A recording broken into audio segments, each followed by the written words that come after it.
Beleza, então. Então, ó, gente, ó, só para a gente dar uma retomada aqui, né?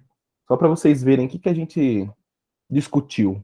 Essa aula eu coloquei como sendo a quarta aula, né? Aula número 4. Embora, se a gente for ver na teoria, é a sexta semana de aula que a gente está tendo, né? É a sexta aula. Mas como eu separei elas por temas, a gente está, então, tipo, ainda na terceira aula, sobre os pré-socráticos, sobre a filosofia antes de Sócrates, né?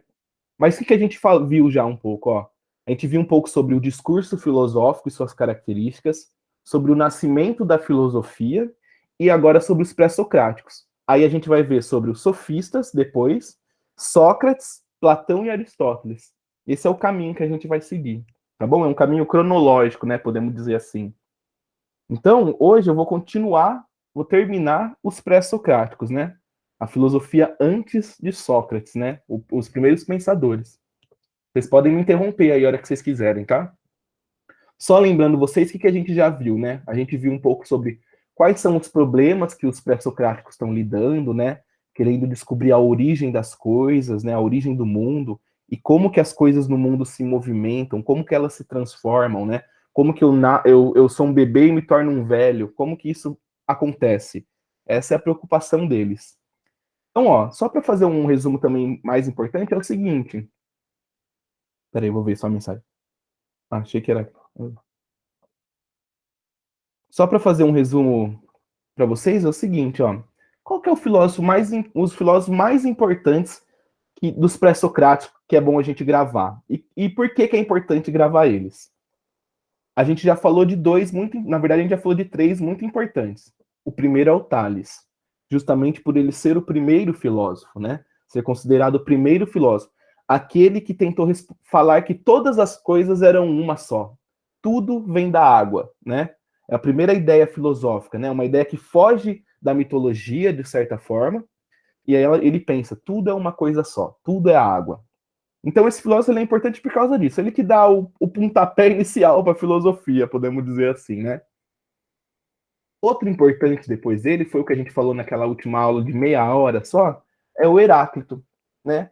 E qual que é a importância do Heráclito? O Heráclito ele vai ser muito importante principalmente para a construção da filosofia do Platão. Em qual ideia principal? A ideia de que todas as coisas se movem, que tudo sempre está em movimento. Lembram disso? Né? Eu nunca entro no mesmo rio duas vezes, porque na segunda vez nem eu e nem o rio é o mesmo. Né? Vocês lembram disso daí? Tem os discípulos do Heráclito, né, alguns seguidores do Heráclito, que vão exagerar mais ainda essa questão. Eles vão falar assim: na verdade, eu não entro nem no mesmo rio uma vez. Porque a partir do momento que eu estou entrando e estou andando nele para chegar até o meio dele, eu já sou outro, o rio já é outro. Então a mudança é muito mais profunda, muito mais rápida para esses discípulos do que para o próprio Heráclito, né? Eles vão fazer uma radicalização do pensamento do Heráclito. A cada segundo eu não sou mais eu mesmo. Cada segundo eu sou algo diferente, né? E isso vai ser muito importante para o Platão, pessoal. É isso que é importante vocês marcarem. Por quê? Porque o Platão vai ter que lidar com esse problema. Qual?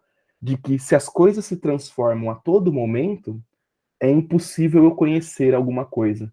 Porque a hora que eu olho para alguma coisa, ela é de um jeito. Depois eu olho para ela, ela é de outro. Então, eu não consigo ter ciência das coisas, né? Fazer ciência das coisas, porque a ciência ela precisa que os comportamentos sejam iguais.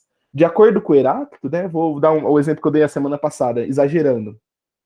Sei lá, pegar o livro aqui. Se eu solto o livro, para onde que ele vai? Para baixo. Mas de acordo com o Heráclito, a gente poderia pensar dessa maneira. O mundo ele é tão uma mudança tão radical que eu solto esse livro agora ele vai para baixo. Eu solto esse livro depois ele vai para o lado. Aí eu solto uma terceira vez ele vai para o outro lado. Tipo, não existe uma ordem nas coisas. As coisas estão se transformando a toda hora. Dessa maneira é impossível eu conhecer alguma coisa. Né? Então, esse é o grande problema que o Heráclito vai trazer para a filosofia.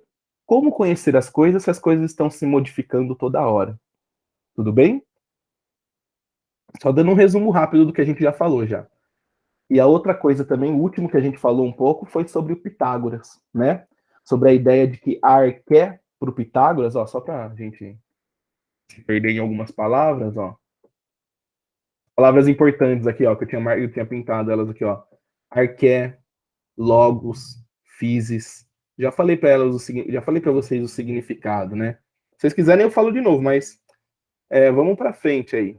Mas se vocês tiverem dúvida, eu falo de novo para vocês. Mas é isso daí, né? Os princípios. Então, arqué para o Pitágoras é os números. Lembram disso?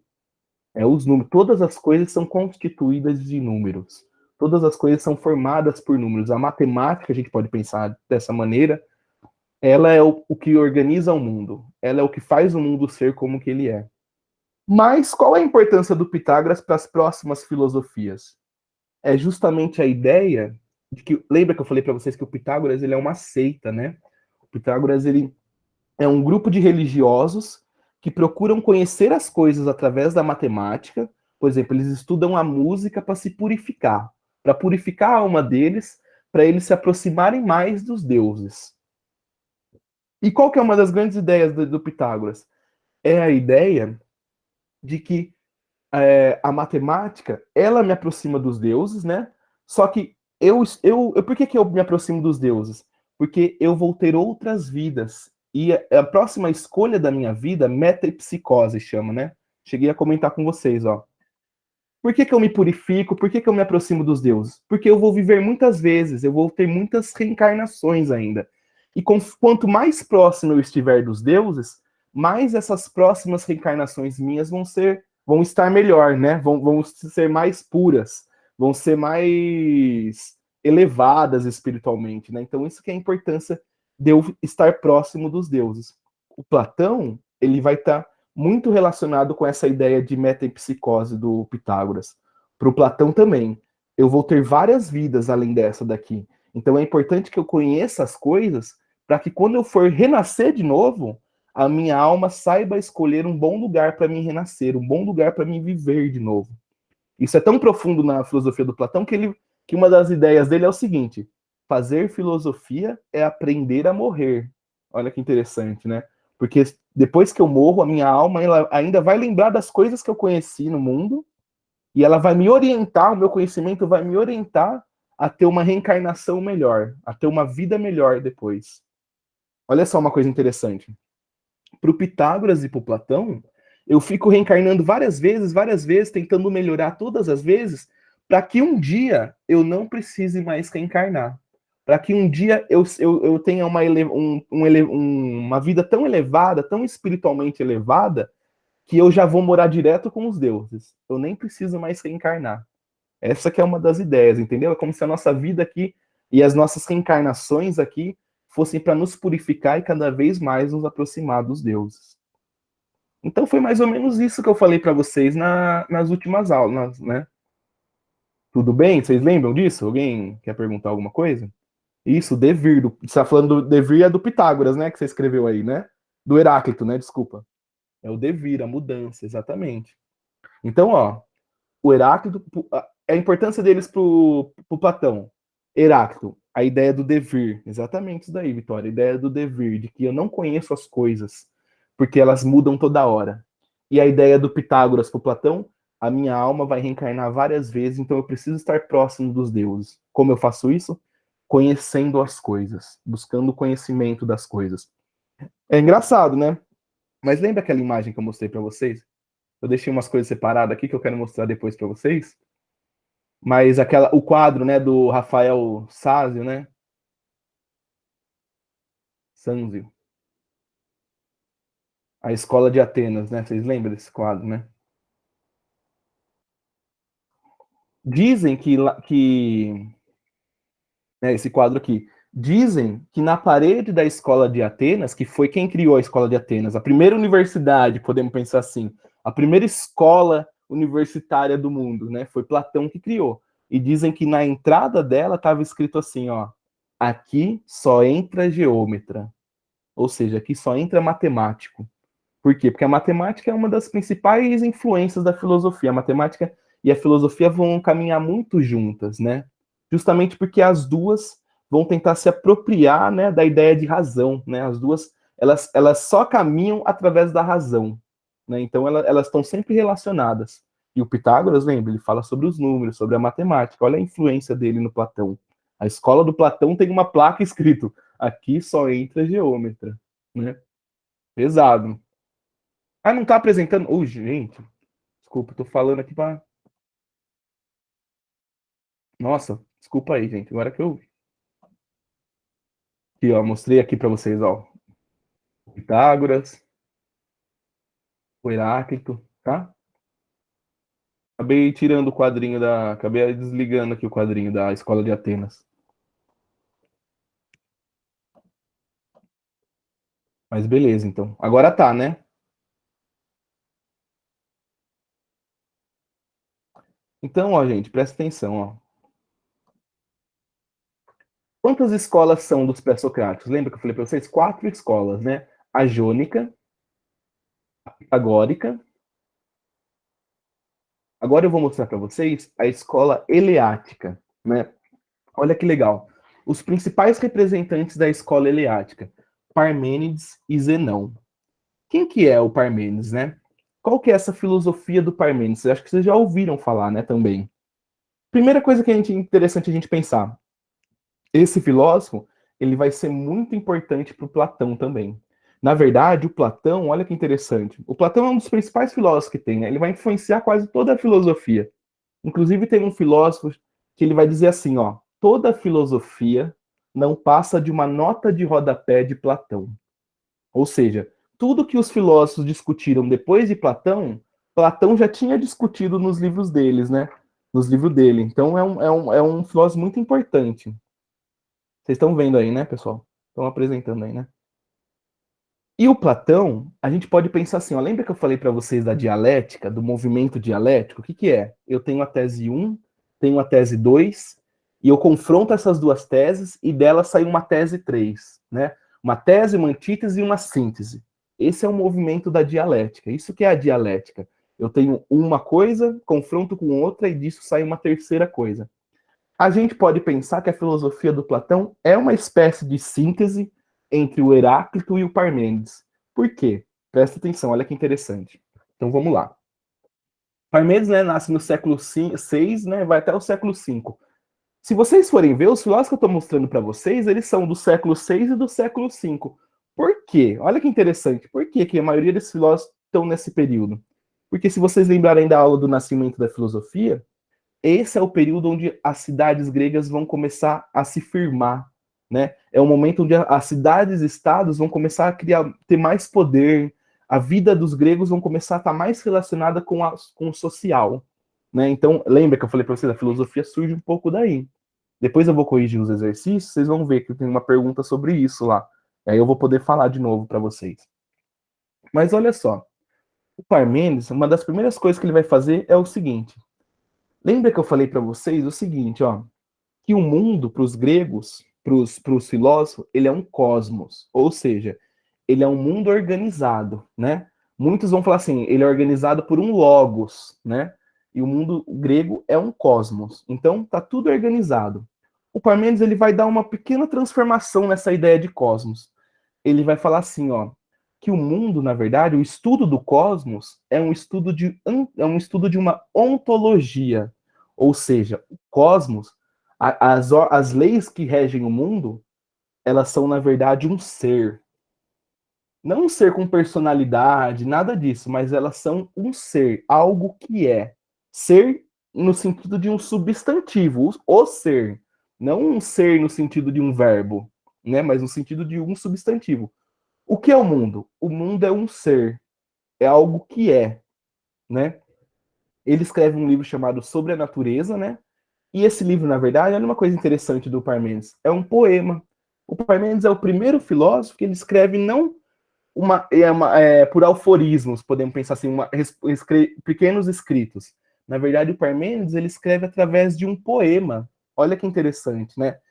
Mas um poema, se vocês pararem para lembrar o que eu conversei com vocês, um poema, a poesia grega, ela está muito relacionada com os deuses, né? E engraçado, quando ele escreve por um poema, ele não está imitando os poetas, né? Ele não está imitando aquele conhecimento dos poetas que vem através dos deuses, né? Olha como que é mais ou menos o poema do Parmênides. O que ele vai fazer, ó? Olha só, ele imagina, vou ler aqui para vocês verem, ó. Ele imagina ser levado a uma deusa por um carro puxado por velozes cavalos e em companhia das filhas do sol. alcançando o primeiro portão que leva às sendas da noite e do dia. Convencem a justiça, severa guardiã, a abri-lo e depois, ultrapassando a marca fatal, é guiado até a meta final. Então, como que é o poema do Parmênides? Ele imagina que ele vai sendo levado por uma carruagem, né, alguns cavalos, para o céu. Ele vai para o céu. E lá ele vai passar um portão do mundo sensível, do mundo que a gente está vendo, do mundo que a gente observa, e ele vai entrar num outro mundo, no mundo dos deuses mesmo, de certa forma. Só que essa deusa que vai se encontrar com ele e vai começar a mostrar o mundo para ele, vai começar a falar das coisas do mundo para ele, quando a gente for analisar certinho, a gente vai perceber que ela não é uma deusa antropomórfica. Olha essa palavra também. O que é uma coisa antropomórfica? Vocês sabem o que é uma quando o que é antropomórfico? Fala, vocês sabem o que significa essa palavra? É metade homem, metade animal? Não, mais ou menos. Antropomórfico, olha uma palavra importante. Vou escrever aqui para vocês verem, ó. Antropomórfico. Esse metade homem, metade animal é o antroposomórfico, né? Isso, exatamente, exatamente. Antroposomórfico, isso mesmo. E zoomórfico é quando só é animal, mas só para você entender, olha só. Antropomórfico é quando eu pego elementos da natureza ou sentimentos humanos e eu transformo eles eu dou a eles características humanas. Tipo o sol. O sol para nós, né, na nossa civilização é o sol, né? A gente olha para o sol é uma criação, né? Algo que foi criado. O sol, o universo criou o sol, Deus criou o sol, não importa. Mas ele foi criado, ele é tipo um objeto. Mas quando eu antropomorfizo o sol, eu dou a ele características humanas. A deusa que o Parmênides vai se encontrar não é uma deusa antropomórfica. Ela não é a deusa da sabedoria que se transformou numa mulher e vai guiar ele. Na verdade, ela é a própria razão, né? A deusa que vai guiar o Parmênides através do seu poema sobre a verdade do mundo, falar sobre isso, é a própria razão. Então isso é uma coisa interessante da gente, né? Essa é uma diferença entre o poema do Parmênides e o poema dos poetas gregos, dos aedos, como eles chamam, né? Então, o Parmênides, a deusa, é um poema totalmente racional, embora não pareça ser muito racional numa primeira lida, assim. Mas o que ele fala nesse poema, né? Qual que é a filosofia que ele apresenta nesse poema? E a filosofia do Parmênides é uma filosofia um pouco complicada, viu, pessoal? Um negócio, é meio chatinho de entender, assim. Primeira coisa, olha só que interessante, ó. Dando uma simplificada. O Parmênides, ele vai discutir nesse poema sobre a verdade. E eu já mostrei para vocês como que é a verdade em grego, aletheia. É aquilo que eu descubro, né? É aquilo que eu vou atrás e acabo descobrindo, né? É uma busca, uma investigação que eu faço para descobrir as coisas. E nesse poema, ele vai mostrar para nós três tipos de relação com a verdade que eu posso ter. A primeira é a própria aletheia, é a verdade absoluta. Por Parmênides existe uma verdade absoluta. Existe algo que é a verdade, né? Só que ela não é sensível. Então, olha só, como que isso está representado no poema? Quando ele sai do nosso mundo e ele passa a ir para o mundo da deusa, é lá a verdade que ele vai descobrir, naquele mundo dos deuses mesmo, né? Embora é o Deus falando para ele, mas lembre disso, a deusa que está conversando com ele é a própria razão. Ela vai mostrar para ele o mundo e ela vai falar assim, ó, existe a verdade absoluta. Só que ela não é sensível, ela não. Quando eu falo sensível, é o que eu estou querendo dizer. Estou querendo dizer que a verdade não nos chega através dos sentidos, do tato, da visão. Ela não nos chega. Eu não consigo ver a verdade, tocar a verdade. A verdade é algo que está somente no meu intelecto, né? Somente dentro do meu pensamento, né? Mas não no nosso mundo sensível. E outra relação com a verdade? Então, existe a verdade absoluta. Existe uma outra relação com a verdade, que é o quê? A opinião. Olha só, lembra que eu falei para vocês? A verdade absoluta, para muitos gregos, só pertence aos deuses, né? Tanto é que o filósofo é o amigo do saber, é aquele que não que está próximo à verdade. É isso que o Parmênides está fazendo aqui, ó. Ele está próximo da deusa, né? Ele está próximo dessa razão e ela que está explicando para ele a verdade, né? Mas ele tem dificuldade de se apropriar dessa verdade, né? Então, beleza. Então, tem essa verdade que é difícil de alcançar. Mas para nós, seres humanos, existem geralmente dois tipos de relação com a verdade, que são o quê? As nossas opiniões sobre a verdade. Só que as nossas opiniões podem ser de dois tipos. Uma falsa opinião. Como que se chama opinião em grego? É a doxa, né? Chama doxa, a ideia de uma opinião, aquilo que eu faço, que é prático, que eu consigo fazer na prática. É uma opinião falsa. E também a gente pode ter uma opinião que, embora a gente não saiba explicar por que ela é verdade, ela está relacionada um pouco com a verdade, né? É quando eu sei como que funciona uma coisa, quando eu sei de algo, mas não sei explicar, vamos dizer assim, sabe? Então existe a verdade absoluta, quase inalcançável, as opiniões falsas e opiniões que são verdadeiras, né? Só que ela não é a verdade porque eu não sei explicar direito ela. Eu não consigo entender os fundamentos direito dela. É só uma opinião que eu tenho que acaba sendo plausível, que acaba coincidindo com a verdade. Mas se forem me questionar de verdade, como que eu cheguei nessa opinião, eu não sei explicar os fundamentos que eu tenho dela. Tudo bem? Então, são esses três tipos de ideia: a verdade absoluta, a opinião falsa e uma opinião plausível, uma opinião verdadeira, né? Agora, olha só, interessante, ó. Qual que é a grande frase do Parmênides, né? Por isso que eu coloquei essa imagem aqui, só para mostrar para vocês essas três vias que ele vai apresentar, né? Qual que é a grande frase do Parmênides? Qual que é o grande pensamento do Parmênides? É o seguinte, ó. Olha que complicado. Ele vai falar assim, ó.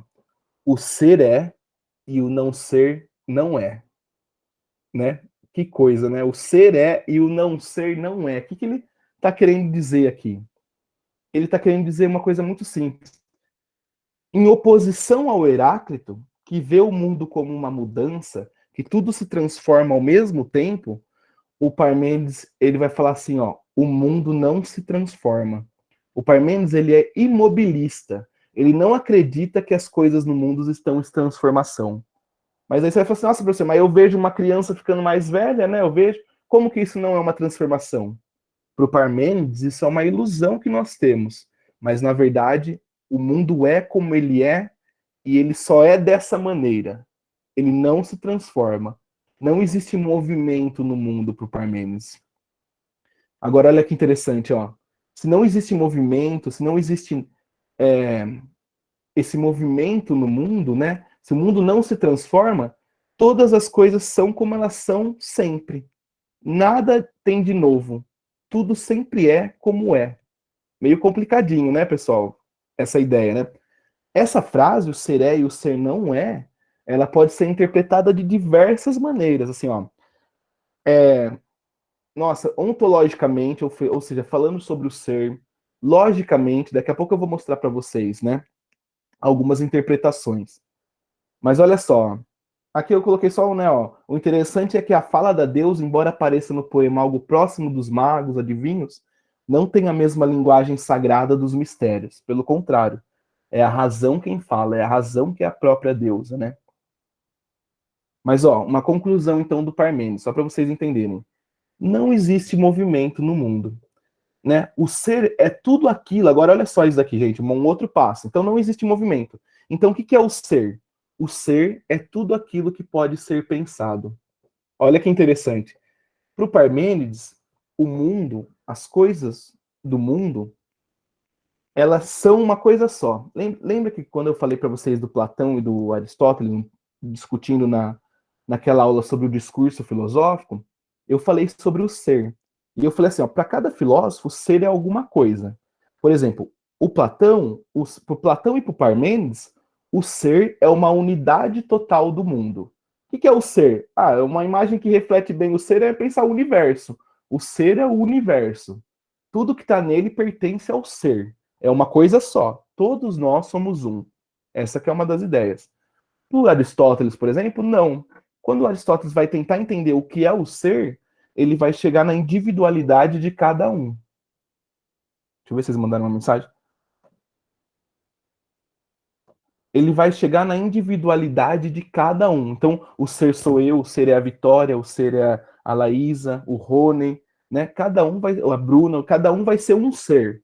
Mas para o Parmênides e para o Platão, o ser é uma unidade só. É como se fosse um universo. Agora, presta atenção. Para o Parmênides, então, o ser é e o não ser não é. Tudo que é pode ser pensado e pode ser falado. Isso é uma coisa importante de vocês entenderem. Tudo, tudo que é meio complicadinho, né? Tudo que é pode ser pensado e pode ser falado. Então você vai falar assim para mim, ah, professor, mas olha que estranho. Eu imagino um monstro, sei lá, né? Imagino sei lá, um bicho muito feio. E ele não existe no meus sentidos, eu não vejo ele na realidade. Significa que ele é alguma coisa? Sim, porque preste atenção. Qualquer um de vocês que imaginar um monstro agora, imaginem um monstro, alguma coisa surreal. Pode ter certeza que as partes que são constituídas esse monstro, as partes que ele é feito, são partes existentes de verdade. Então você imagina uma garrona nele, a garra é o quê? Uma mão modificada um pouco, né? Você imagina o chifre nele, mas você já viu chifre em outros animais de verdade. Então tudo que a sua imaginação constrói são de coisas que são de verdade, né? Agora presta atenção, ó. O Parmênides vai falar assim: o ser é e o não ser não é. O não ser, aquilo que não existe, ela não pode nem ser pensada. Então, todas as coisas que você pensa, existem. Todas as coisas que você pensa e que você fala, existem. Inclusive esse monstro, tá? As coisas que não são, elas não podem nem ser pensadas. Quer ver? Vou dar um exemplo para você. Alguém é capaz de imaginar uma cor que nunca viu na vida? Não tem como imaginar uma cor que a gente nunca viu. Inventar uma cor. Não sei se vocês concordam comigo. Então a gente não consegue nem pensar em como poderia ser uma cor diferente do que as que a gente conhece. Não tem como imaginar isso, porque ela não é, ela não existe. O ser, tudo que. O ser eu posso falar e pensar o ser. Tudo que eu penso, olha só, existe uma correspondência para o Parmênides entre ser, pensar e falar. Tudo que eu penso, que eu falo, existe. Agora, o que não existe, eu não consigo nem pensar o que não existe. Uma cor nova eu não consigo nem pensar. Tudo que não existe é impossível eu pensar. É uma filosofia complicada um pouco, né? Vocês estão percebendo? Parece é muito uma ideia um pouco lógica, assim, vocês vão perceber, ó. Porque alguns historiadores, eles vão pensar essa filosofia do Platão, do Parmênides, como os fundamentos da lógica. Por exemplo, assim, ó, o Parmênides está falando o quê? Ele está falando assim, ó, o ser é o ser, A é A. E A não é B. Não tem como ser B, porque tudo que o ser é está já envolvido em A. Então, A é A. Ele vai tentar trazer uma ideia de que uma coisa não pode ser. É o primeiro princípio, né? Uma das primeiras ideias, o princípio de não contradição. Que uma coisa não pode ser ela e o oposto dela ao mesmo tempo. Na verdade, uma coisa sempre é. Tá complicado, gente? Meio complicadinho, né? Mas eu vou falar uma coisa que vai resolver um pouco mais. Ah, Bruna, fica tranquila. Presta atenção. O Parmênides, ele vai criar. Eu tô falando tudo isso, parece muita loucura, mas ou qualquer coisa importante disso que eu tô falando é que o Parmênides ele vai estabelecer os princípios da verdade. Como que eu acho? O que que é uma coisa verdadeira? Quais que são as características que uma coisa verdadeira tem que ter para ser verdade? Estão percebendo? O que o ser tem que ter para ele ser verdadeiro, para ele ser de fato? O que é o ser? Primeira coisa, ó. E aí é isso que o Platão vai usar muito na filosofia dele, ó. Quais são os princípios da verdade? A gente pode pensar isso. Então a gente pode pensar assim, ó, o ser e verdade como uma coisa parecida agora. Quais são os princípios disso? Primeira coisa, o ser e a verdade, ela é imóvel. Ela nunca muda. A verdade é sempre a mesma em qualquer época do ano, em qualquer história, em qualquer idade da história da humanidade, em qualquer período. Uma coisa que é verdade, ela sempre é verdade, ela nunca muda, né? Porque se ela muda, ela já não é uma lei universal que vale a todo momento, né? Então, a verdade ela é imóvel, ela nunca muda. A verdade também, ela é una, né? A verdade é uma só. Todas as coisas correspondem a uma verdade só. Há um fundamento só, né? Outra coisa, a verdade ela é eterna. Vocês estão percebendo que ele está começando a descrever aqui aquilo que a gente, por exemplo, ó, um exemplo que eu sempre dou, que é muito claro, é o da gravidade, né? A gravidade ela não muda, né, pessoal? Quando a gente, se a gente considera a gravidade como uma verdade, ela nunca muda, né? Um dia não, ela muda, um dia as coisas vão para cima e não vão para baixo. Não acontece isso. Ela sempre tem a mesma ordem, né? Ela é una, ela é eterna, ela sempre está aqui, né? Ela desde quando os seres humanos surgiram até o futuro, a gravidade vai estar aqui. O ser é indivisível, é indestrutível, né? Então, ele está estabelecendo aqui, o Parmênides, de certa forma, a ideia de uma verdade. O que uma coisa precisa ter para a gente poder considerar ela uma verdade absoluta? Precisa ter essas características aqui, ó.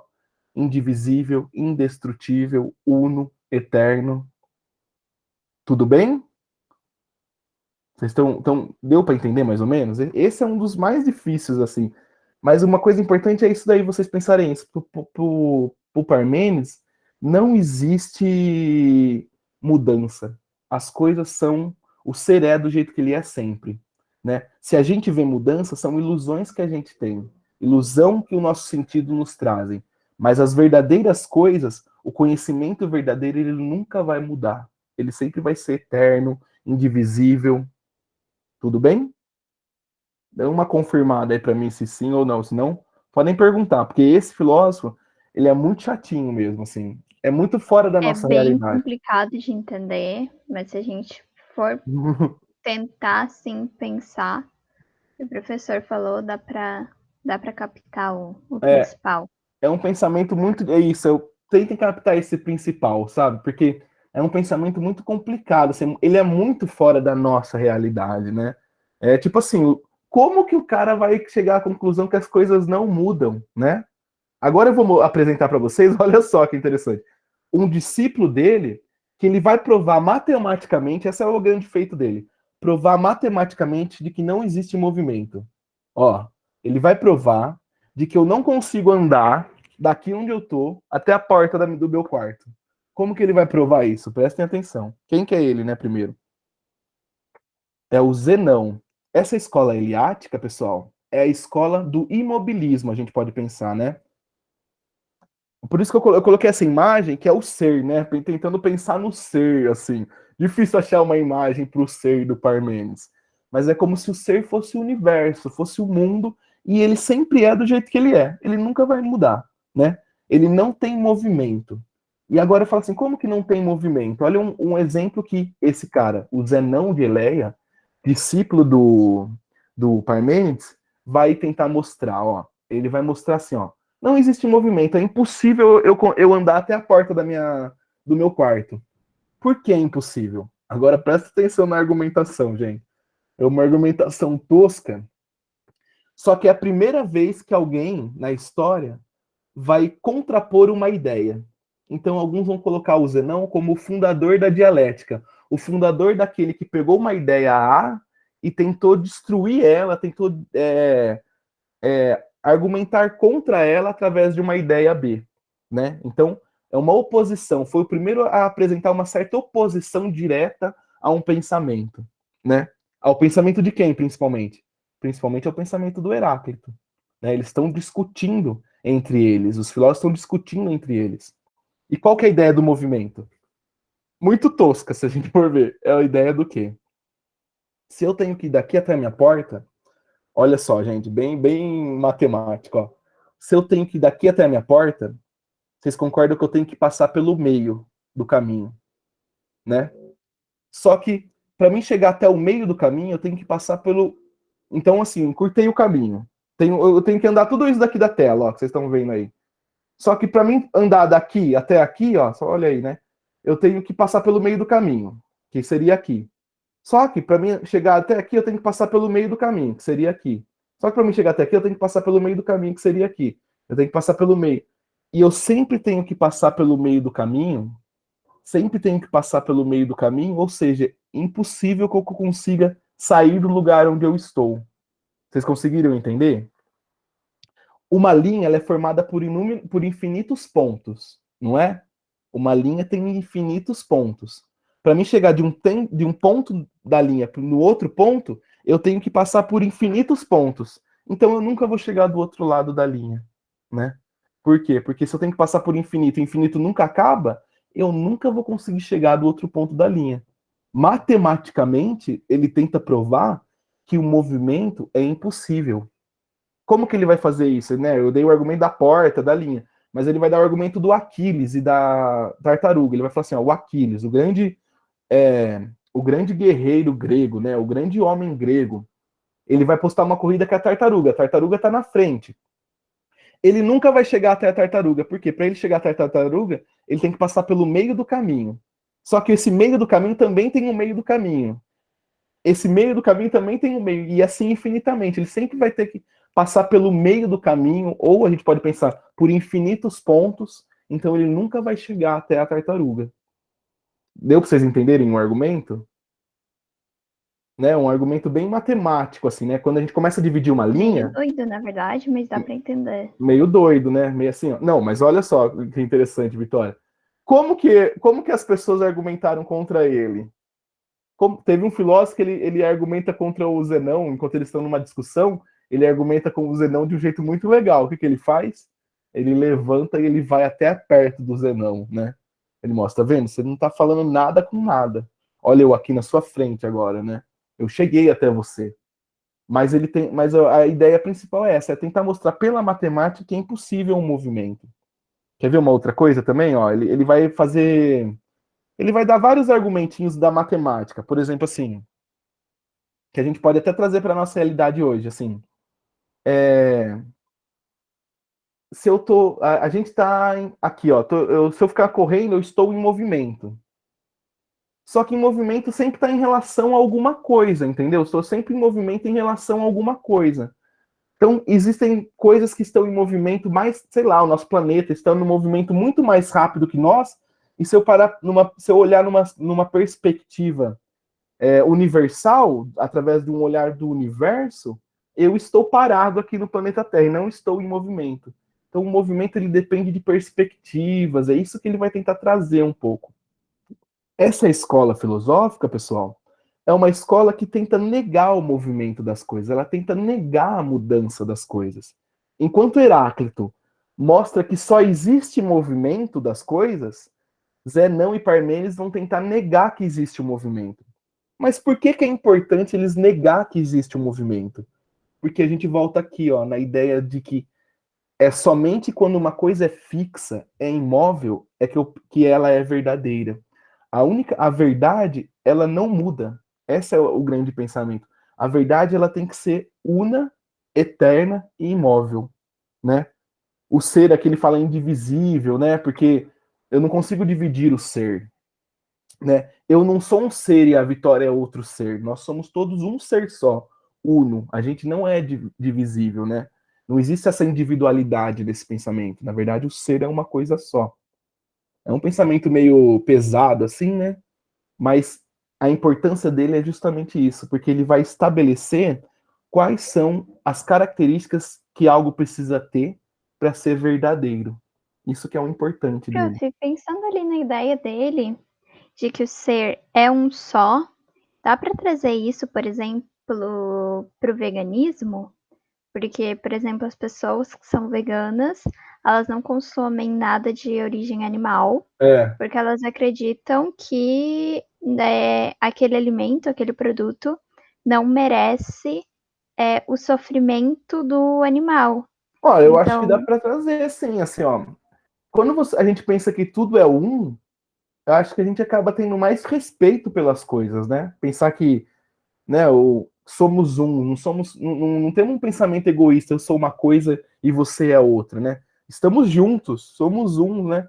Eu acho que dá para trazer, assim, essa ideia um pouco, sabe? Né? Você concorda comigo, assim, de que quando a gente pensa nessa ideia de que somos um, não temos muito mais respeito um pelo outro, talvez, do que pensamos que somos coisas separadas, né? É uma boa pergunta, mas eu acho que sim, de acordo com isso que eu tô falando, né? O que você acha? Você acha também?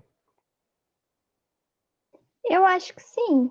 Eu acho que faz sentido, porque pelo menos tem até uma teoria que fala sobre isso, aí já é mais física quântica e a física Aham. quântica não é. Por exemplo, essas coisas de lei de atração e tal, que fala Isso, disso, é. sobre Não, e um. assim, muitas religiões vão falar que somos um, né?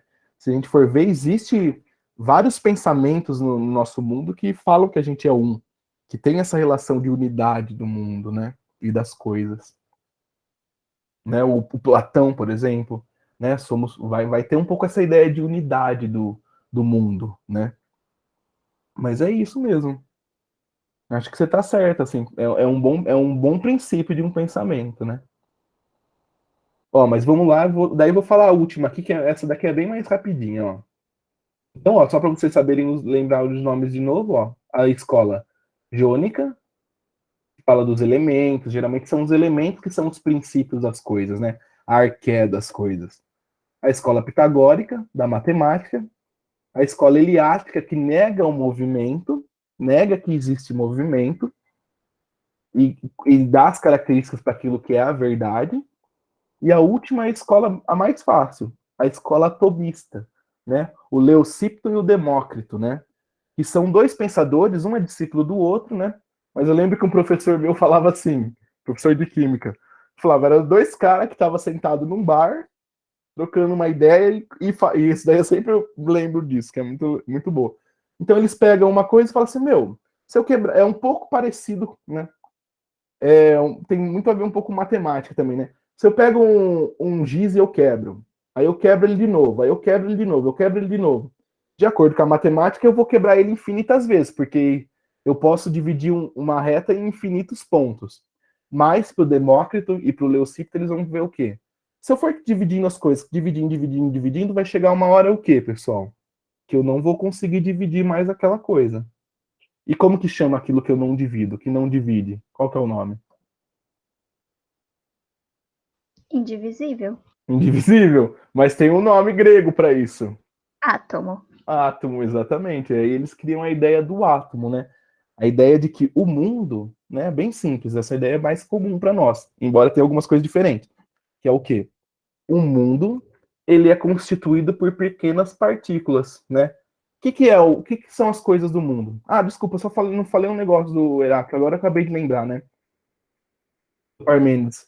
Para o Parmênides, pessoal, olha que interessante, enquanto para o Heráclito, para o Tales, o mundo tem origem no Marqué, o mundo ele surge através de um princípio, para o Parmênides, o mundo sempre esteve aqui. Por isso que ele é eterno, ele é imóvel. Não existiu um momento em que foi criado as coisas, entendeu? Olha, isso é interessante. Não teve um momento que teve uma coisa que foi criada. Na verdade, eterno significa o quê? Que não tem fim, mas também que não tem começo. Entenderam? Eterno é aquilo que não tem começo e não tem fim. Ou seja, sempre esteve aqui. Para os atomistas, o mundo ele é criado através dos átomos. O mundo é criado e descriado através dos átomos. O que, que é o mundo? Até anotei aqui uma frase interessante. Ele vai falar assim: ó, o átomo, o vazio e o movimento são o que regem todas as coisas. Por quê? Porque eles vão entender também que o átomo, se todas as coisas do mundo é uma organização dos átomos, é uma junção de átomos, é uma junção de átomos que forma a vitória, uma junção de átomos que me forma, né? Então o mundo ele é uma todas as coisas do mundo é uma junção de átomos. Só que quando a gente morre, por exemplo, esses átomos se disjuntam, né? Eles se separam, né? Disjuntam é bom. Eles se separam. E aí eles se tornam a se juntar novamente numa outra coisa, num outro ser, num outro objeto. Então o mundo ele é um movimento de separação e união dos átomos, separação e união dos átomos. Mas por que, que ele fala do vazio? Porque para poder haver esse movimento entre separação e união, precisa ter um espaço vazio para que eles possam se movimentar também.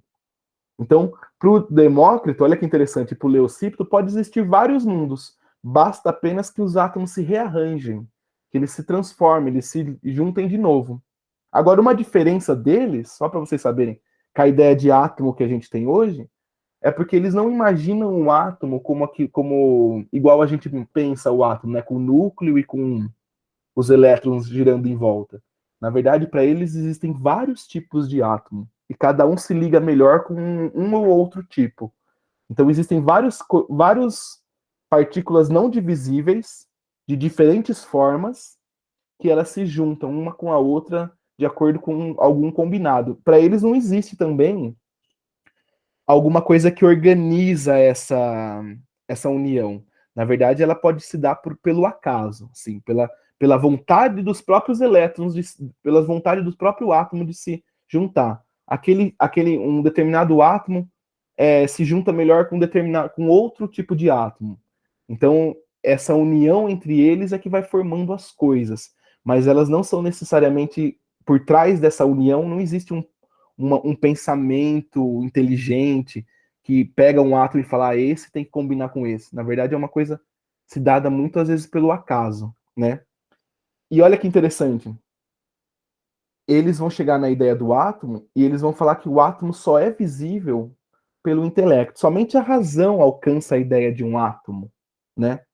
Então, eu não, os sentidos, percebem que esses filósofos, pessoal, se vocês verem, eles desprezam um pouco os sentidos humanos. Tanto Parmênides, quanto Heráclito, quanto Demócrito, há um certo desprezo pelos sentidos.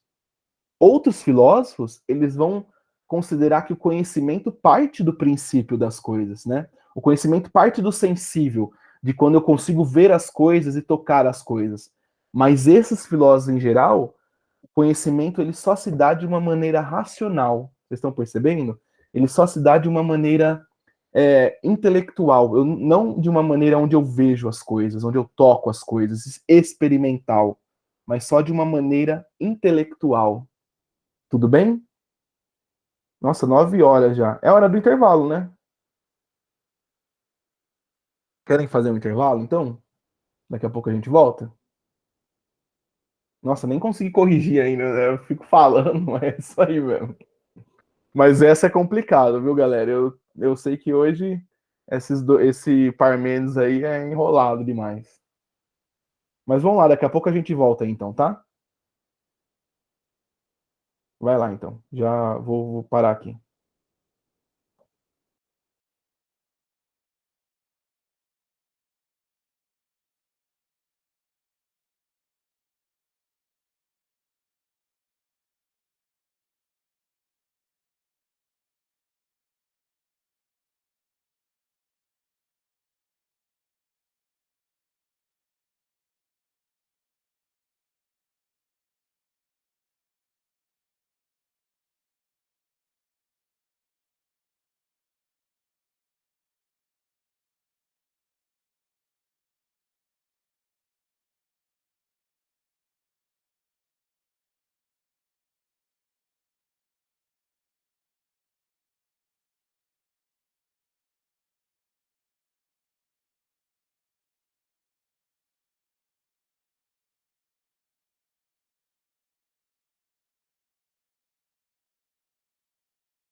Ô, pessoal, voltei aqui.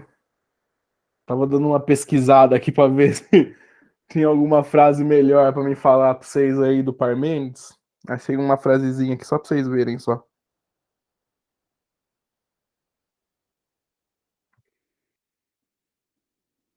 Peraí, a hora que vocês voltarem, vocês me avisam aí.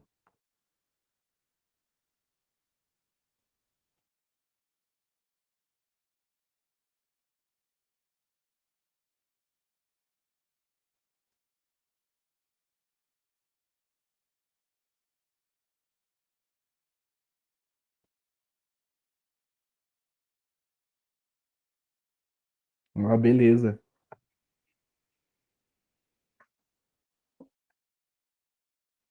Ó, eu vou ler só um trechinho agora, só de. Ah, vai, vou esperar mais um pouquinho, viu, Laís? Vai aí.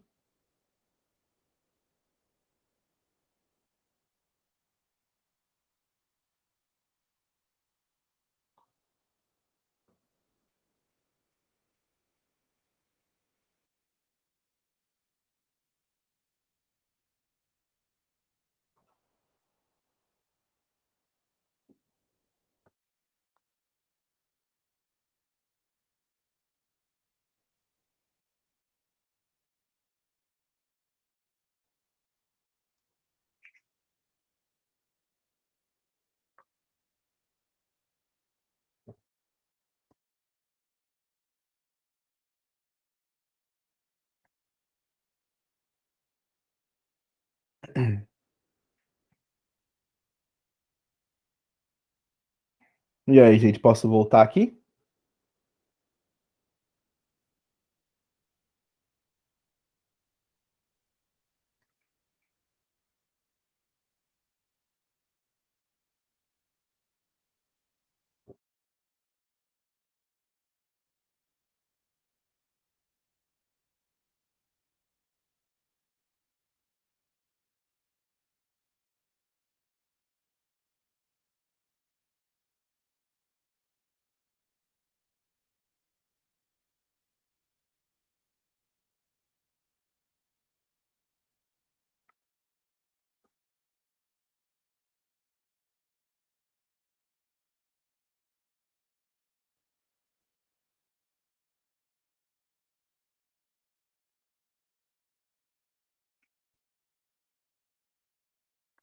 Ah, beleza, então, ó. Deixa eu só ler um trechinho aqui, ó, de um livrinho aqui, só para vocês verem só o que ele tá falando do Parmênides, ó. Que é um pouco aquilo que eu falei para vocês. A ideia de que, para esses filósofos, eu posso conhecer o mundo sentado aqui na minha casa, só pensando aqui, ó, meditando, pensando. É assim que eu vou conhecer as coisas do mundo mesmo. Por quê? Porque os sentidos, para eles, não vão me fazer conhecer nada. Os sentidos só me iludem. Quando eu falo sentidos, lembrem, é o tato, a visão, a audição, né? Os sentidos que me fazem conhecer o mundo, os cinco sentidos que me fazem conhecer as coisas do mundo. Para eles, esses sentidos só me enganam. A única maneira de eu conhecer as coisas é através da razão, de uma meditação, podemos pensar assim, de uma reflexão profunda. Meditação no sentido de, não de do yoga, né? Mas uma meditação no sentido de parar e refletir sobre as coisas, né? Olha aqui que o Giovanni Reale, que é um filósofo, né? Ele vai falar sobre o Parmênides, ó. O caminho da verdade é o caminho da razão, ao passo que o caminho do erro, substancialmente, é o caminho dos sentidos. Com efeito, os sentidos é que poderiam atestar o não ser. É os sentidos que podem me falar sobre o ser e o não ser. Lembra, o não ser não pode nem ser pensado. Só que o não ser, dentro dos sentidos, ele tem um espaço. Dentro dos sentidos, dentro desse mundo que eu vejo, que eu ouço, que eu sinto, ele tem um espaço. Por quê? Porque os sentidos me enganam mesmo. E eles acabam falando uma coisa para mim que não é, na verdade, ó. Com efeito, os sentidos é que poderiam atestar o não ser, à medida que parecem atestar a existência do nascer e do morrer, do movimento e do devir. Os sentidos me mostram que tem o nascimento, que tem a morte, que tem o devir, né? Por isso, a deusa, né, que é aquela deusa que conversa com Parmênides, ela diz para Parmênides não se deixar enganar pelos sentidos e pelo hábito que eles criam. contrapondo os sentidos à razão, né? Então é isso que ele está falando um pouco assim, ó. Se você está conhecendo alguma coisa pelos sentidos, está errado. Você só tem que conhecer através da razão. Tudo bem? Então, ó. Então, o que eu, né, eu acabei de trazer para vocês um pouco foi mais sobre o Parmênides, né? A verdade, ela só é alcançável através da razão, através do intelecto. Então, ó, com isso, pessoal, depois, né, com o Demócrito, com a ideia do átomo, tudo, que o átomo, que como se dá o movimento e a criação das coisas do mundo, através do átomo, do vazio e do movimento, átomos que ficam se reorganizando a todo momento, que formam uma pessoa, depois formam um animal, depois formam uma outra coisa, essa separação e agregação dos átomos. Isso que dá movimento ao mundo, de acordo com o Demócrito e com a escola atomista. Aí, só para aqui para finalizar, esses outros dois, por exemplo, pré-socráticos, eu não falei muito sobre eles, né? Nem vou falar assim, porque senão fica muita coisa, é muitos pré-socráticos. Além deles, ainda tem outros ainda. Mas só para vocês terem uma ideia, por exemplo, esse, o Empédocles, o que ele faz? Ele é um dos filósofos que vai pensar assim, ó, todas as coisas do mundo são formadas por 4 elementos. Quais são esses elementos, né? Terra, fogo, ar. Ele é o que vai juntar todos esses elementos. E ele vai também dizer que esses elementos estão em desacordo às vezes. Uma hora eles, eles estão em desacordo e uma hora eles estão em acordo. Então, essa relação entre eles vai gerando os movimentos no mundo, as coisas do mundo. Aonde tem mais água do que fogo, é de uma determinada maneira que aquilo se comporta. Aonde tem mais terra do que ar, aquilo se comporta de outra maneira. E assim por diante, de acordo com a proporção de cada coisa. E esse é o Anaxágoras, que ele é muito importante também, mas ele vai falar o quê? Ele que vai pressupor a ideia de que existe uma mente, vamos pensar assim, uma ideia, uma razão inteligente. Ele que vai usar a palavra de inteligência por trás das coisas do mundo. O mundo foi pensado por um ser inteligente, por algo inteligente. Talvez a gente pode até pensar um pouco numa ideia de monoteísmo aqui, uma ideia de uma crença numa força superior única, e não em várias deuses, em várias forças, né? Mas na ideia de uma construção única do mundo, de uma força inteligente única. Então, esses são, de certa forma, os pré-socráticos, né? De uma maneira geral, apresentei para vocês aqui quais são um pouco o tema dos pré-socráticos. Lembrem que eles estão sempre preocupados com o quê? Com as coisas da natureza, né? Qual que é o grande tema dos pré-socráticos? A física, a natureza, do que são feitas as coisas e como que as coisas se transformam. Cada um dá a sua explicação para isso, né? O Parmênides, as coisas não se transformam, lembrem disso. Tá bom, então? Gente, o que eu pensei em fazer agora, na verdade, era fazer os exercícios lá, né? Que eu vi que alguns de vocês fizeram lá, não foram muitas pessoas. Mas acho importante a gente corrigir eles agora, antes da gente ir para os sofistas, né? Não sei se vai acabar dando tempo da gente falar sobre os sofistas hoje, mas a aula da semana que vem eu vou tentar falar, então, na primeira aula sobre os sofistas e na segunda aula sobre os Sócrates. Tentar dar uma adiantada, um pouco mais rápido, né? Embora a gente está num tempo bom, né? De acordo com aquela listinha, depois eu mostro para vocês de novo. De acordo com essa listinha aqui, ó. Deixa eu pegar aqui. Eu coloquei no primeiro slide, né?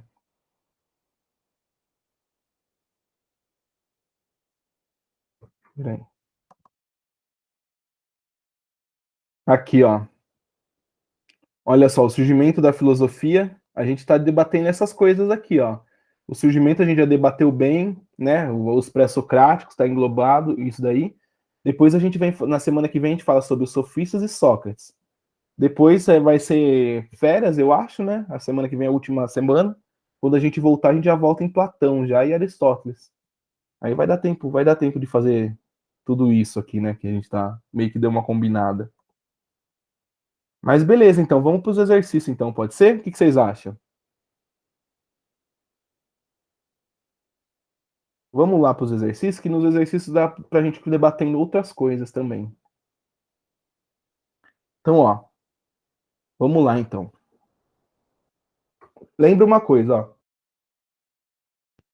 Esses exercícios, eles têm a ver com o nascimento da filosofia e com os pré-socráticos, né? Eu coloquei perguntas sobre esses dois temas, né? Da aula 2 e da aula 3.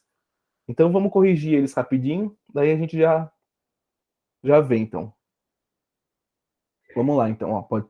Beleza? Dá uma confirmada aí que vocês estão. Tá de boa. Pode ser, né? Ah lá, beleza, beleza. Então, ó, vamos lá, ó. Os poemas homéricos têm por fundamento uma visão de mundo clara e coerente. Manifestam-na quase a cada verso, pois colocam em relação com ela tudo quanto cantam de importante. E antes de mais nada, a partir dessa relação que se define seu caráter particular. Nós chamamos de religiosa essa cosmovisão, embora ela se distancie muito da religião de outros povos e tempos. Essa cosmovisão da poesia homérica é clara e coerente. Em parte alguma, ela enuncia fórmulas conceituais à maneira de um dogma. Antes se exprime vivamente em tudo que sucede, em tudo que é dito e pensado. Embora, no pormenor, muitas coisas resultem ambíguas em termos amplos e no essencial, os testemunhos não se contradizem. É possível, com rigoroso método, reuni-los, ordená-los, fazer-lhes o computo, e assim eles nos dão respostas explícitas às questões sobre a vida e a morte, o homem e Deus, a liberdade e o destino. Nossa, pesado, hein? Fala a verdade, hein? Com base no texto e em seus conhecimentos sobre a função dos mitos na Grécia arcaica, assinale a alternativa correta. Pesadinho esse texto, né, gente? De acordo com os poemas homéricos, os deuses em nada poderiam interferir no destino dos humanos, e, assim, a determinação divina se coloca em segundo plano, uma vez que era o acaso quem governava, isto é, possuía a função de ensinar ao homem o que esse deveria escolher no momento de sua livre ação. Vocês, né, não sei se vocês podem falar, gente, para participar da correção, mas olha só. Tá certa essa primeira frase, ó. De acordo com os poemas homéricos, os deuses em nada poderiam interferir no destino dos humanos? Na verdade, está errado, né? Na verdade, é muito pelo contrário. Os gregos eles acreditavam que todas as coisas que aconteciam com eles era a influência dos deuses. Se alguém se apaixonava, era porque o deus Eros tacou a flecha do amor na pessoa. Quando os gregos vão para a guerra contra os troianos, olha que interessante. Quando os gregos vão antes da guerra, que foi causada pelos deuses, os deuses que fizeram acontecer a guerra, mas a hora que ela vai começar a acontecer, Zeus, que é o maior dos deuses gregos, ele manda chamar todos os deuses. E aí todos os deuses vão se reunir no Olimpo. E aí ele fala para os deuses o quê? Ele fala assim: vai acontecer a guerra de Troia, e agora eu quero que cada um de vocês escolha o seu lado. Se vocês vão estar do lado dos troianos ou dos lados dos gregos. E aí cada deus escolhe um lado, e cada deus, né, por exemplo, Atenas escolhe o lado dos gregos, Apolo escolhe o lado dos troianos. Cada um vai influenciar os seus soldados, os seus guerreiros. Então, por exemplo, tem uma cena muito bonita que Atenas ela abençoa de certa forma, não é nem essa palavra, né, mas ela dá um super poder pro braço de Ajax, um dos guerreiros lá. E aí Ajax, quando ela dá esse poder pro braço dele, faz o braço dele ser muito forte, a hora que ele dá uma espadada, ele leva duas pessoas ao mesmo tempo, assim. Então os deuses influenciam totalmente a vida das pessoas, né? Então essa tá errada. A outra.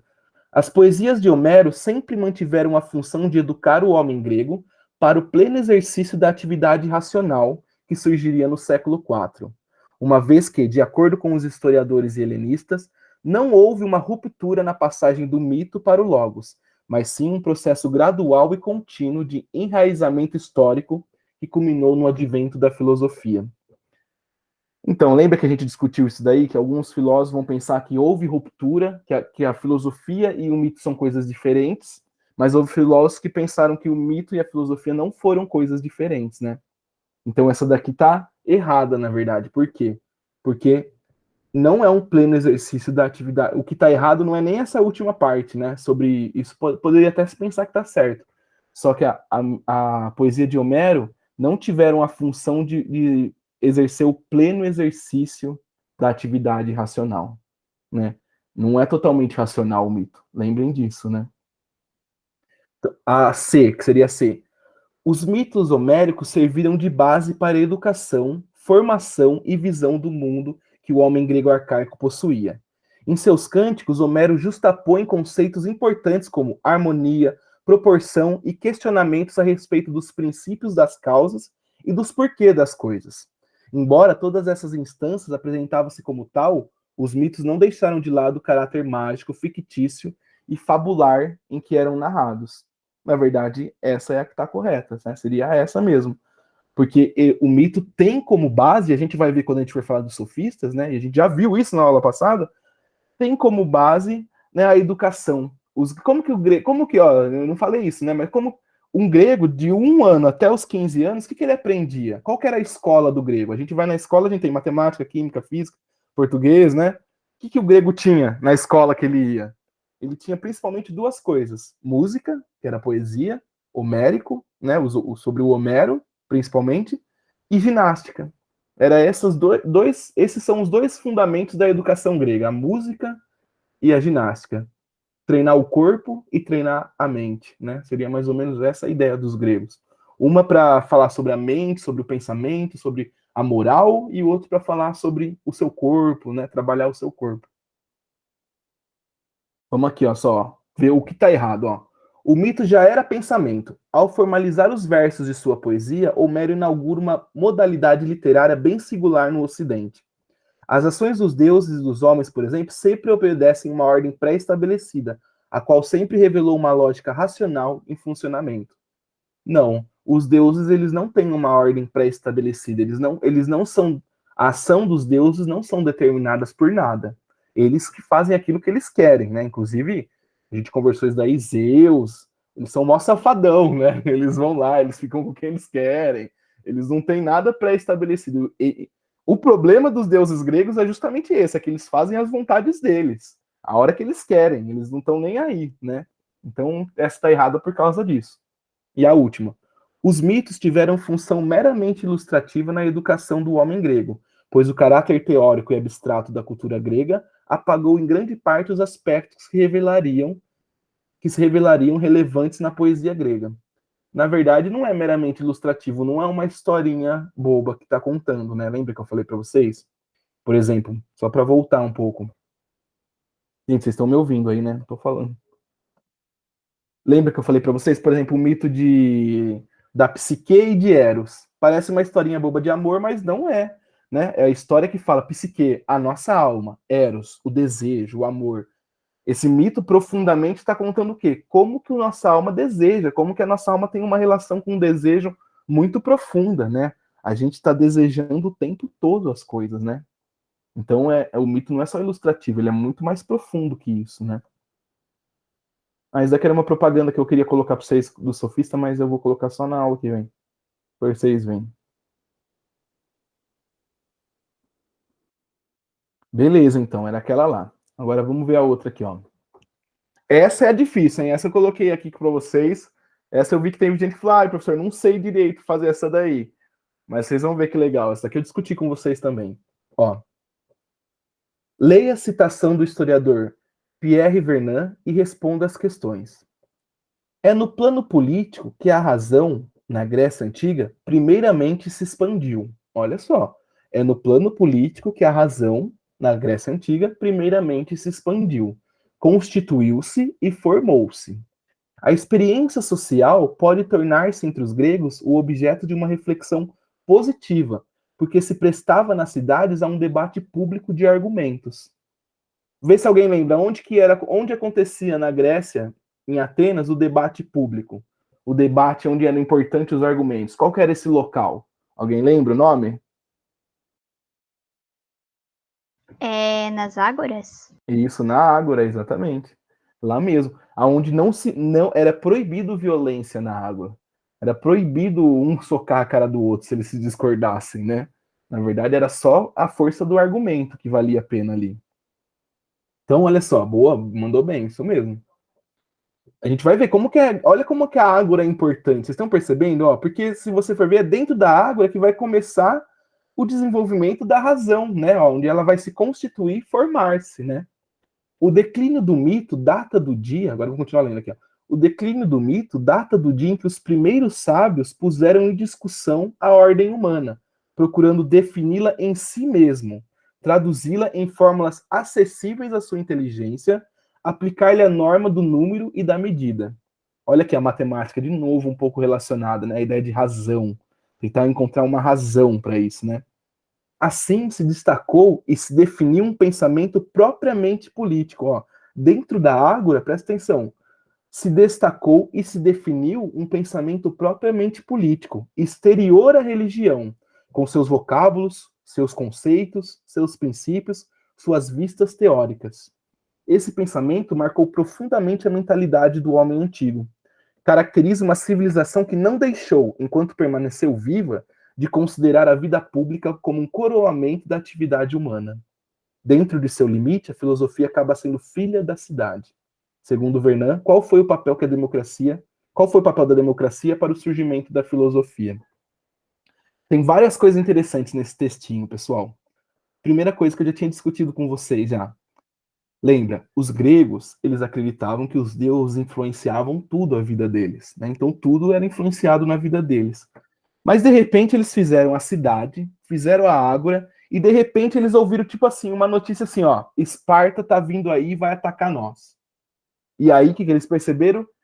Que Deus nenhum ia dar a resposta do que eles tinham que fazer. Eles que tinham que ir lá na Ágora e discutir. Vamos atacar a Esparta ou vamos? O que nós vamos fazer? Se Esparta entrou em guerra com a gente vai entrar em guerra com eles ou não? Vamos fugir? O que nós vamos fazer? Então, eles começaram a perceber dentro da cidade, dentro da Ágora, principalmente, que eles precisavam tomar decisões na vida deles, que eles precisavam decidir eles mesmos quais que era o destino da cidade, e não os deuses que iam descer e iam influenciar eles, falar o que eles tinham que fazer. Então, a Ágora, ela começa a criar, ela se afasta, ela faz o homem se afastar um pouco da religião. Por quê? Porque é ali que eu vou decidir o destino da cidade. E então, a própria discussão dentro da Ágora, ela começa a criar vocabulários próprios, conceitos próprios, pontos de vistas próprios, que vão se afastando aos poucos da religião.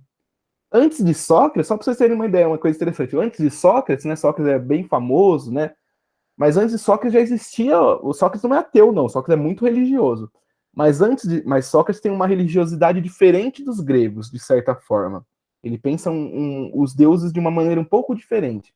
Quando a gente for discutir ele, eu vou falar para vocês. Mas antes dele já existia ateus, por exemplo, em Atenas. Já existia pensadores que não acreditavam nos deuses. Então, tipo assim, lembra que eu falei assim, olha que interessante, nós estamos falando de filósofos do século VI e do século V, principalmente, os pré-socráticos. E os sofistas e o próprio Sócrates é do século V. Por quê? Porque esse momento é um momento onde as cidades gregas começam a surgir para valer mesmo, elas começam a se firmar como cidades independentes, e elas começam a criar todo um vocabulário próprio, todo um pensamento próprio agora. Né? Então o homem está começando a viver uma nova experiência que está saindo fora da religião. Então, beleza, essa é uma importância da Ágora. Outra coisa importante aqui que esse texto também fala é isso daqui, ó. Caracteriza uma civilização que não deixou, enquanto permaneceu viva, de considerar a vida pública como um coroamento da atividade humana. Estar na Ágora para os gregos, para os atenienses principalmente, a Ágora, pessoal, deixa eu só falar, ela está lá em Atenas principalmente. A Grécia ela é formada, sei lá, por mais de 50 cidades-estados, mas é Atenas a principal cidade, a cidade da democracia. Outras cidades são democratas também ali, mas não todas. Algumas têm rei, só que quando eles vão decidir alguma coisa é todo mundo que vai meio que decidir junto. É muita confusão. Cada cidade-estado tem a sua forma de política, né? Mas a gente está falando principalmente de Atenas. Atenas, olha só, Atenas nesse período que a gente está falando, século V, a gente pode pensar que ela é como se fosse uma Nova York de hoje, como se fosse uma Paris, uma São Paulo de hoje, entendeu? Onde tem gente de todo mundo, tem pensamentos do mundo inteiro que vão lá. É o centro cultural do mundo. E os gregos, a vida pública para eles, a vida dentro da cidade, com política, é a coisa mais importante. É a coisa mais importante para um grego. Um grego que não se preocupa. Sabe como chama um grego que não se preocupa? Olha que legal, ó, uma origem para vocês interessante. Como que eles chamam o cara que não está preocupado com a vida pública? É o idiota. Essa palavra idiota vem daí. O cara que não está preocupado com a vida pública. Ele é o idiota. Né? Mas essa é mais ou menos a origem. Significa, né, alguém que é desprezível, porque não está preocupado com a política. Então, os gregos, né? Tanto é que olha o que o Aristóteles vai falar. O homem é um animal social, né? Então, tipo assim, a gente já nasce em sociedade, a gente não tem como viver fora de sociedade. E quando alguém fazia alguma coisa muito ruim dentro da cidade dos gregos, o que eles faziam, os gregos? O ostracismo. Eles expulsavam a pessoa por 10 anos da cidade. A pessoa não podia voltar lá por 10 anos. Aquilo era para ser uma humilhação para a pessoa. Então, ó, só para a gente fechar aqui, ó, né? Dentro do seu limite, a filosofia acaba sendo a filha da cidade. Segundo Vernon, qual foi o papel da democracia para o surgimento da filosofia na Grécia? Qual foi o papel, pessoal? Foi o surgimento, né? Se vocês quiserem, podem falar, né? Mas foi o surgimento da Ágora, nem precisa colocar Ágora, porque o texto nem tá falando de Ágora. Eu diria que a democracia ela teve importância no surgimento da filosofia, porque as pessoas podiam discutir as ideias e pensamentos. Exatamente. E isso, de certo modo, levou ao surgimento da filosofia, porque a Ex filosofia nada mais é do que essa discussão. Exatamente. Isso, ó, vou dar um passo antes, ó. A democracia fez com que as pessoas pudessem discutir. E essas discussões, ó, se a gente voltar para o texto do Vernon aqui, ó, o que essas discussões causaram? Qual foram as consequências que essas discussões trouxeram? Foi isso daqui, ó. Assim se destacou e se definiu um pensamento propriamente político, com seus vocabulários, seus conceitos, seus princípios e suas vistas teóricas. Isso fez com que depois surgisse a filosofia, né? Então é bem isso mesmo, ó. Qual que é o que é a democracia para o surgimento da filosofia? A importância de um local onde se existia para se debater ideias, contrapor ideias. Exatamente isso. E aí, aqui, ó, o que significa dizer que a filosofia é filha da cidade? É porque o nascimento da filosofia só foi possível por causa da cidade, por causa desse momento onde se parou para poder pensar sobre como devemos fazer as coisas, como devemos administrar a cidade, né? A preocupação política levou a esse pensamento filosófico, de certa forma, né? Só que só reparem uma coisa, nós estamos falando dos pré-socráticos, os pré-socráticos eles não estavam preocupados com a cidade, mas a filosofia deles surgiu por causa da cidade, né? Primeiro, por quê? Olha só, o Platão, olha que pesado que ele vai falar. Ele vai falar assim: para você ser filósofo, você tem que ter 10 escravos, pelo menos. Por quê? Porque a filosofia ela pressupõe tempo para se pensar, tempo para ficar discutindo. Então, todos esses caras que debatiam na Ágora, eles tinham escravos. Os cidadãos atenienses, homens com mais de 18 anos, nascidos em Atenas, eles poderiam ficar o dia inteiro conversando, debatendo sobre qualquer coisa. Por quê? Porque eles tinham alguém para fazer o trabalho por eles, né? A cidade ela criou uma estrutura aonde deu tempo livre para que muitas pessoas começassem a pensar coisas à toa na vida, né? E alguma E dessas coisas. isso é muito engraçado, porque se eu chegar para alguém hoje em dia e falar: "Caraca, eu sou filósofo", vão olhar tipo: "Meu Deus, tu é um vagabundo". Nossa, sabe uma coisa, gente, que eu nem sabia, mas depois eu lembro quando eu era menor tinha o jogo da vida. Vocês já ouviram falar do jogo da vida? É um jogo de tabuleiro, chama Jogo da Vida. Vocês já ouviram falar? Já? Eu sou muito. Já, Laila.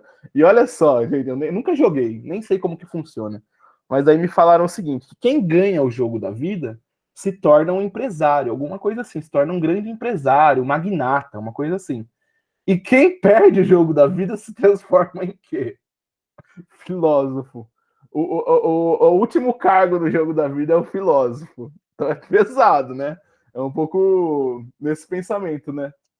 E que, olha só que interessante, antes o cara ser filósofo é um grande acontecimento. Agora, né? Quase uma coisa que as pessoas nem se importam muito, né? Uma das grandes perguntas é para que filosofia, né? Para que serve a filosofia, né?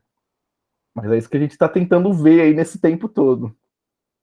Mas depois vocês procuram aí Jogo da Vida.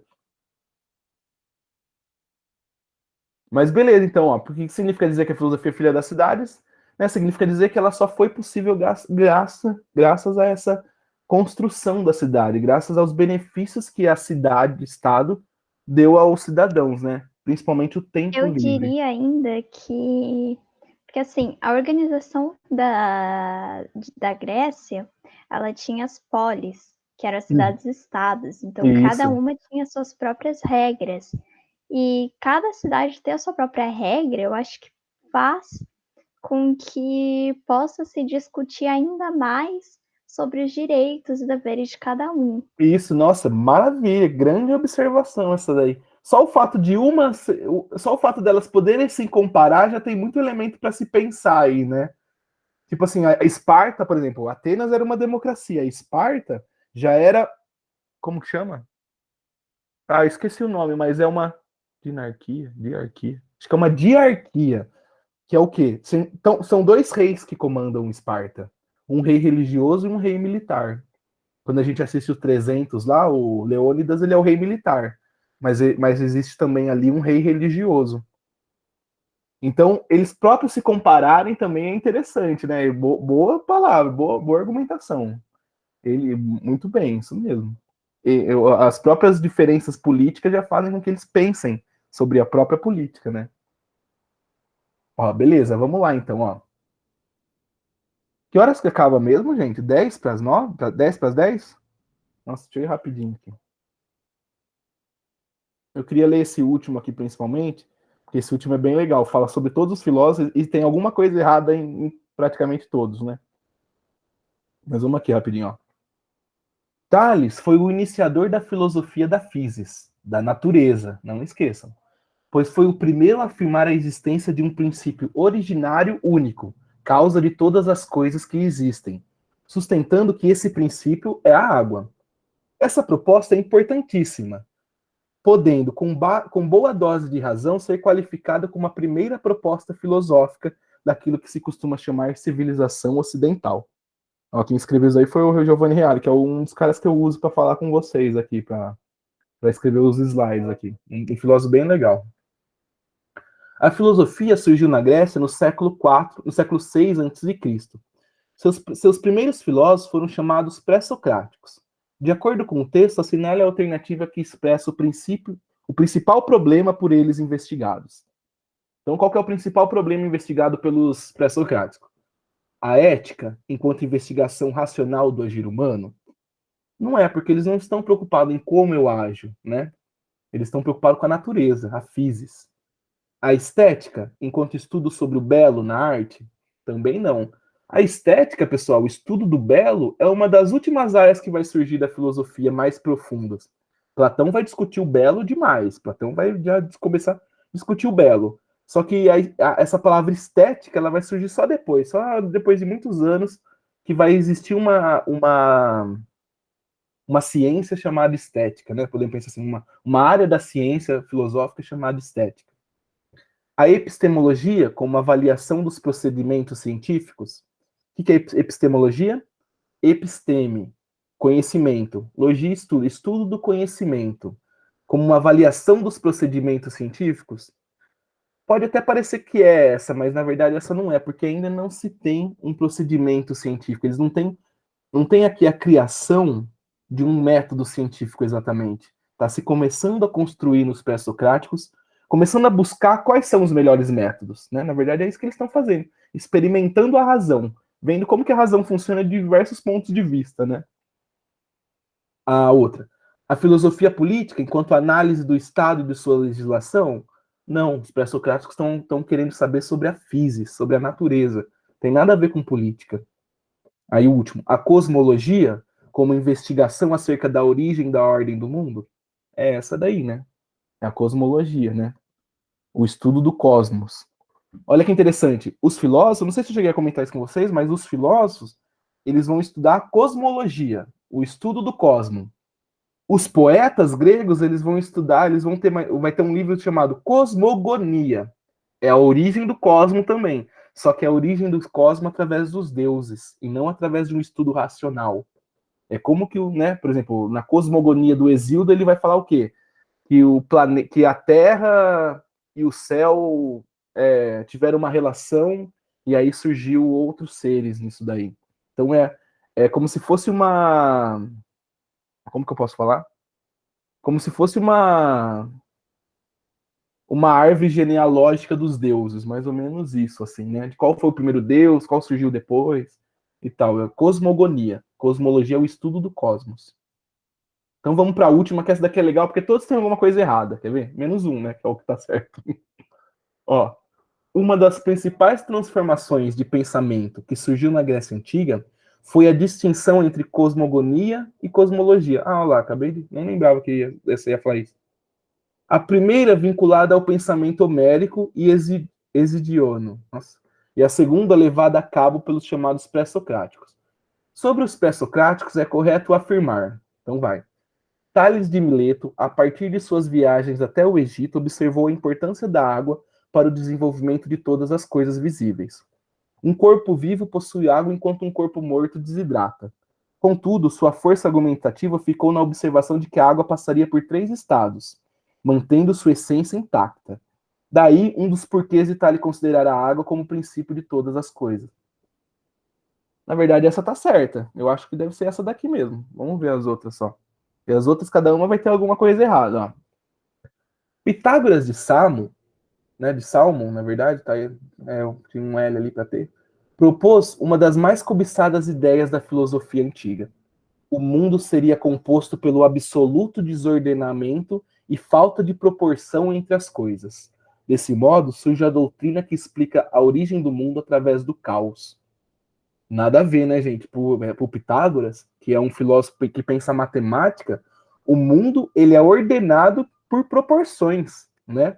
As proporções das coisas, as coisas são totalmente relacionadas com matemática, com número, com harmonia. Não tem nada a ver com caos. É um cosmo. Pitágoras é o que vai usar a palavra cosmo para descrever o mundo, e não o caos. Então é isso que está errado. Demócrito, o atomista, percebeu que as discussões de seus antecedentes estavam presas aos elementos do visível. Isso é verdade. Daí, propor como objeto de estudo as coisas imateriais e espirituais como explicação da origem de todas as coisas. Verdade. Quando ele vai pensar o átomo, ele vai falar assim: ó, o átomo não é possível eu ver o átomo. O átomo só é possível eu ver o átomo através da razão. Né? Eu só consigo enxergar o que é um átomo quando eu penso intelectualmente. Então, explicação da origem de todas as coisas. Cunha, então, o termo átomo, que nada mais é do que feito por divindades. O erro está aqui, ó. O átomo não significa feito por divindades, significa não divisível, né? Então, esse que está errado. O resto está tudo certo, praticamente, dessa frase. Heráclito de Éfeso desenvolveu sua filosofia baseando-se nas discussões de que todas as coisas que pudessem ser pensadas e expressas pela linguagem deveriam existir. Assim, cunha um dos mais famosos pensamentos da antiguidade: o ser é, o não ser não é, afirmando sobre a impossibilidade de algo não existir. Não é o Heráclito, né, gente? Esse é o Parmênides, né? Que hoje a gente conversou sobre ele. Tão complicado, né? O ser é e o não ser não é. Lembre, para o Parmênides, linguagem, pensamento sempre estão juntos, são a mesma coisa praticamente. O ser, a linguagem e o pensamento são a mesma coisa. Tudo que você consegue pensar, que você consegue falar, existe. Não, quando uma coisa não existe, você não vai conseguir nem pensar nela, né? Tipo, igual eu dei o exemplo da cor, né? Uma cor que vocês nunca viram, a gente não consegue nem pensar, trava a nossa cabeça. Por quê? Porque ela não existe, ela não é. Então não tem nem como nem imaginar ela. E o último, Parmênides de Eleia desenvolveu suas ideias através da observação do mundo sensível. Assim, descobriu que, ora, algumas coisas são, ora, as mesmas coisas se mostram diferentes. A importância de suas ideias é marcada pela absoluta desconfiança com o mundo dos sentidos, pois tudo mudaria sem deixar marcas de continuidade. Não é o Parmênides, quem que é que fala isso? É o Heráclito. É o Heráclito, né? Ó, essas daqui estão trocadas, né? O que era do Heráclito tá falando aqui em cima, estão trocadas, né? Estão invertidas. Ah, galera, então é isso daí mesmo. Ai, que bom, pelo menos conseguimos acabar no tempo certinho. Acho que o Pedro já deve estar aí já. Ah, que bom. Então, pessoal, vocês estão com alguma dúvida, alguma coisa assim? Querem perguntar alguma coisa? Só para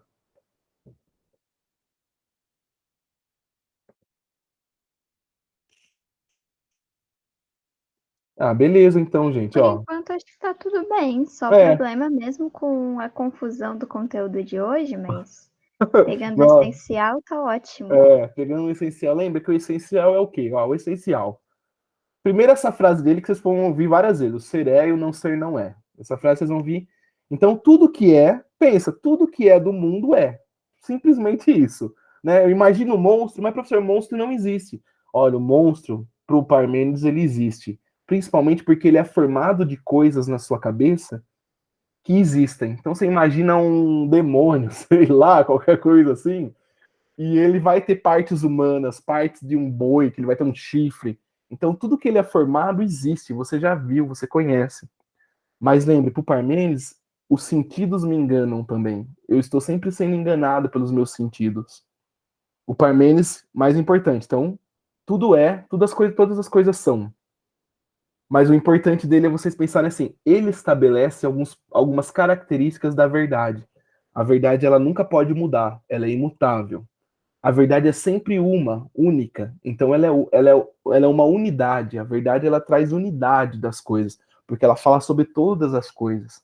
Ela traz uma unidade, né? Então ela é eterna. Lembra? Nunca o eterno, o ser, o mundo, o nosso universo, para o Parmênides, ele é eterno. Não existiu o momento que ele foi criado. Na verdade, ele sempre esteve lá. Eterno não é só aquilo que não tem fim, mas é aquilo que não tem começo também, é aquilo que já estava lá. É um pouco essa a ideia. Tá bom então, gente? Agora eu vi que o Pedro entrou. Ô, Pedro, tudo bem? Ei, beleza, Thierry? Beleza. Ah, não é o Pedro, não? Não, já trocou a aula ontem. Ah, vocês trocaram. Tá bom, desculpa, viu? Ah, então tá bom então, gente, ó. Deixa eu encerrar a gravação. Você passa a lista de presença?